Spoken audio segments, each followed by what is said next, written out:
bienvenue dans cette vidéo consacrée aux nouveautés de la version 21. Dans ce tutoriel, nous allons découvrir les différentes options de personnalisation pour l'interface utilisateur. La première amélioration concerne la couleur de l'interface avec l'ajout du thème sombre, appelé également Dark Mode en anglais. Ces modes d'affichage, très courants de nos jours, privilégient le travail sur un fond sombre dont le but premier est de diminuer la fatigue oculaire, mais il permet également de réduire la consommation électrique des écrans de type OLED. Depuis Dietrich, vous pouvez accéder à ces différents thèmes sous le menu Configuration, Interface barre d'icônes, taille des caractères. Vous pouvez définir le thème pour chaque partie du logiciel. Différents thèmes vous sont proposés. Le premier thème correspond à celui utilisé dans les versions précédentes. Nous y avons ajouté plusieurs thèmes tels que le thème bleu sombre, gris moyen, noir, et également un mode rétro pour les plus nostalgiques d'entre vous.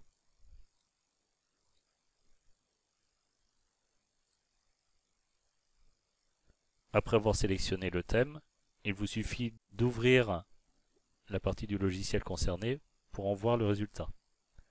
Vous pouvez constater que le thème a un impact sur la couleur de l'interface, mais également sur les boîtes de dialogue. Une autre amélioration concerne la prise en charge des écrans 4K. Pour augmenter la lisibilité sur ce type d'écran, plusieurs améliorations ont été ajoutées.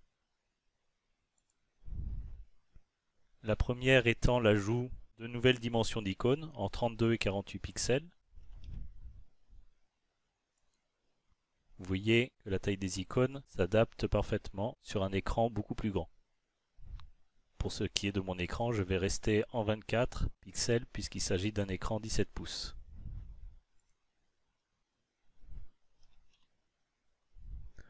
Vous pouvez également modifier la police de caractère parmi les polices installées sous le système Windows et également définir la hauteur des caractères qui ne sera prise en compte qu'une fois le programme redémarré.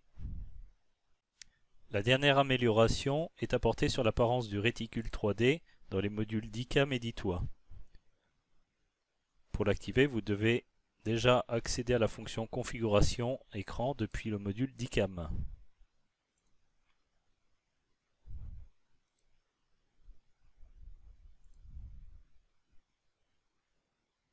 Dans la partie droite de la fenêtre, vous pouvez voir un nouveau menu déroulant dans lequel vous pouvez choisir différentes options.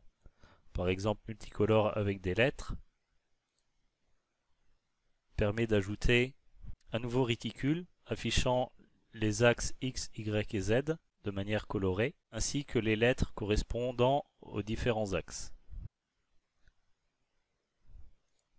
Vous pouvez afficher ce nouveau réticule sans lettres, mais aussi en monochrome avec des lettres et monochrome sans lettres.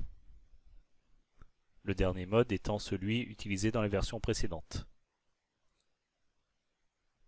Vous pouvez voir dans le champ suivant qu'il est possible de définir les dimensions de ce nouveau réticule 3D en pourcentage par rapport à la largeur de l'écran. Actuellement, nous sommes réglés à 10%. Si l'on met 100%, on se retrouve avec un réticule qui prend l'intégralité de la zone graphique, ce qui peut être utile dans certains cas, notamment pour vérifier l'alignement de certains éléments. Je vous remercie d'avoir visionné ce tutoriel et à bientôt pour découvrir d'autres fonctionnalités.